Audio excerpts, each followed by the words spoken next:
Oke, teman-teman, Timnas Indonesia U17 mendapatkan pengalaman yang luar biasa melawan negara Mali ya. Tuh, U17-nya mereka itu udah kayak U21, U23-nya ASEAN, bro. Ya kan? Kayaknya paru-parunya ada 4. Dan gue curiga kakinya juga ada 3, bro, mereka itu. Lo ngerti maksud gue kan? Kita kalah segala-segalanya. Lu mau fisik, speed,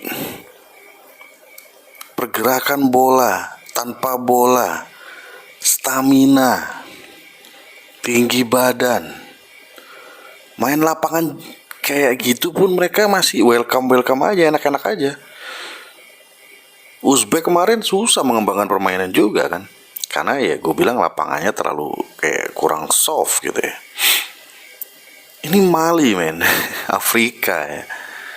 Dan lu bisa ngebayangin Piala Dunia sengeri apa nantinya yang akan dihadapi oleh Mirza, Evandra, Putu Panji. Gue salut penampilan mereka hari ini walaupun kita kalah 1-2. Kita berhasil mencetak gol dari jurus maut kita, yaitu throw in. Alberto bikin gol. Mungkin gue waktu nonton itu golnya, mungkin dikira Alberto itu temennya mereka ya, tapi ternyata mereka lupa bajunya putih. Dan Alberto dengan cerdik memanfaatkan umpan dari throw in-nya main kita, dan itu langsung boom, gol. Tapi lu lihat gol-golnya Mali, men, tendangan khas pemain-pemain Afrika dari jarak jauh, kenceng banget, akuratnya luar biasa. Belum lagi mereka memanfaatkan physical appearance ya. Headingnya itu luar biasa, menghujam gawang Dava. Dan kalau itu kiper bukan Dava, gue kayaknya yakin kita kebobolan minimal 5 gol. Dia bikin 5 save krusial, hanya 2 yang bobol. Perjuangan yang bener-bener menurut gue gak tega gue ngelihatnya ya. Tuh pemain Mali itu menguasai segalanya. Permainan, pergerakan, passing, diajak lari pun kayaknya kita percuma, men. Sekarang gue baru bisa ngerasain gimana kerasnya Liga Inggris, karena memang banyak banget pemain-pemain yang notabene aslinya mereka Afrika. Mau itu mereka bilang negaranya Perancis, mau bilang negaranya apa, tapi mereka lari lebih cepat, lompat lebih tinggi. Lo ngerti gak? Tapi kenapa negara-negara Eropa macam Inggris, Jerman, Italia masih bisa dominasinya itu masih tinggi terhadap pemain-pemain yang modalnya speed dan stamina? Itu karena mereka main dengan akurasi yang tingkat tinggi, pergerakan bolanya juga bagus. Bahkan pergerakan pemain tanpa bola itu pun benar-benar oke pemain-pemain Eropa.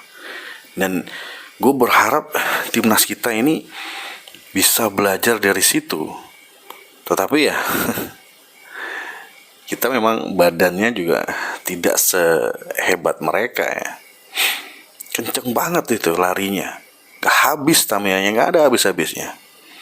Mereka diganti pun kayaknya ya ngefur kita lah. Nah, kalau diterus-terusin bisa bobol banyak. Salut gue perjuangan timnas U17 kita.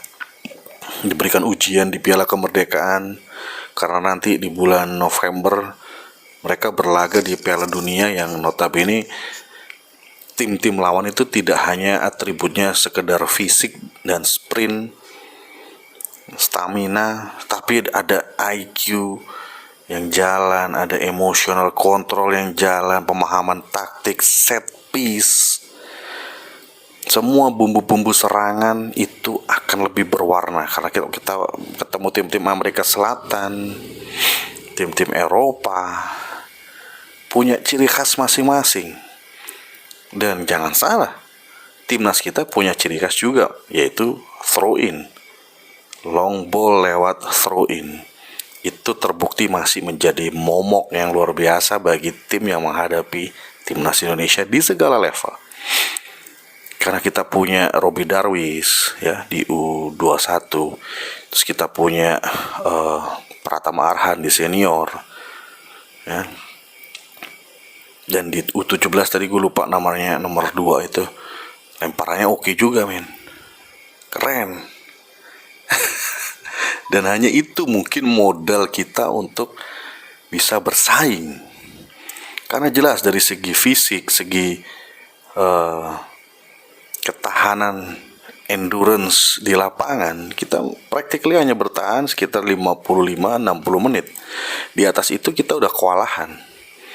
Itu kalau pergantian permain hanya maksimal 5, ya kita berdoa aja. Kita berdoa aja gimana timnas Indonesia berkiprah di Piala Dunia Under-17 nanti. Ya, kita ini partisipasi kalau nggak salah kedua ya. Kita ada di Piala Dunia U17. Dan ini luar biasa, semoga undiannya kita nggak serem-serem amat lah ketemu tim-tim Afrika langsung. Salut buat timnas U17, salut buat Coach Nova, salut buat para pemain, dan juga terutama supporter. Tak henti-hentinya bernyanyi, memberikan dukungan.